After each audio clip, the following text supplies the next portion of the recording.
sets Halo 3 apart from 1 and 2 is the sheer variety of weapons at your disposal. Bungie packed this game with just about every gun and gadget in the Halo universe, just short of Rob Schneider in a Bullet Bill costume. It's also evident that this time around, weapon balancing became a priority in development, or so I assume. No longer is having a battle rifle as your primary weapon a necessity, because a handful of devices, both new and old, can accomplish the same thing. This is SodaGod reporting from Guardian, a quaint, homey little environment reminiscent of a lockout or midship from Halo 2. Today we're going to focus on human weaponry, so let's get started. The assault rifle is your default weapon for most matchmaking games and campaign levels.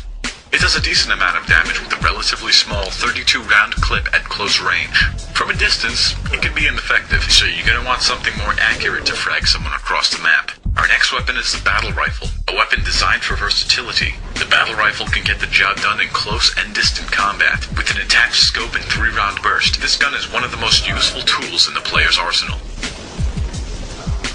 The SMG was your standard starting weapon in Halo 2. This time around, don't expect to see much of it. No longer does it sound like an automatic stapler. The SMG has a high rate of fire and a 60-round clip, so while it doesn't pack as big a punch as the assault rifle, the larger clip can be your blindly fill the screen with bullets insurance policy. Remember the Magnum from the first Halo? Remember how unreasonably awesome it was? Halo 3 keeps the Magnum exactly the same as it was, except the fact that it's become a piece of crap.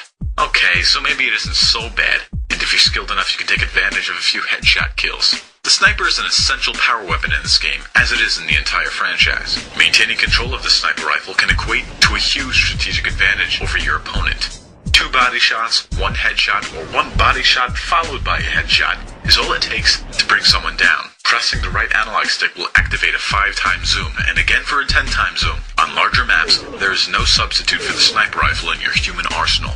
With one look at this gun's reticle, you know the shotgun was designed for point-blank carnage. It packs a tremendous punch and can be considered a power weapon in close quarters. Be aware of your remaining ammo because reloading the shotgun is not the most thrilling of experiences. Labeled Spunker for to spunk.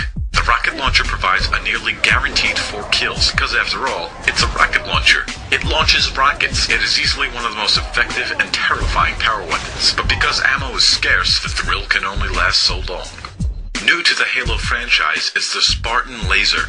This anti-alien, anti-vehicle, anti-everything weapon can melt your face off. It's basically a face-melting machine. The missile pod and machine gun turret are 2 not-so-common power weapons and exclusive to Halo 3. If you're looking to release some bottled-up, raging hormones, I suggest tearing a machine gun off its tripod.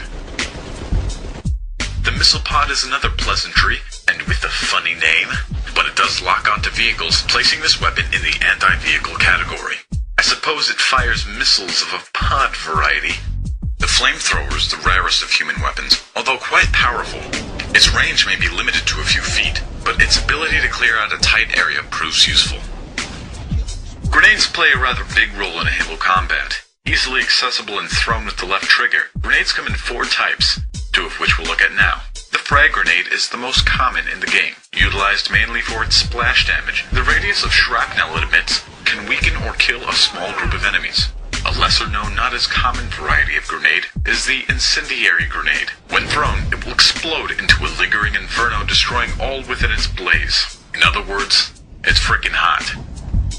Okay, so that about wraps it up for the human weapon segment. Next time, we're going to take a look at Covenant weapons, and we get to deal with Hobo Wrath again. What? I can tell you're very excited about that. Once again, this is SodaGod, and I'll see you on Machinima.com.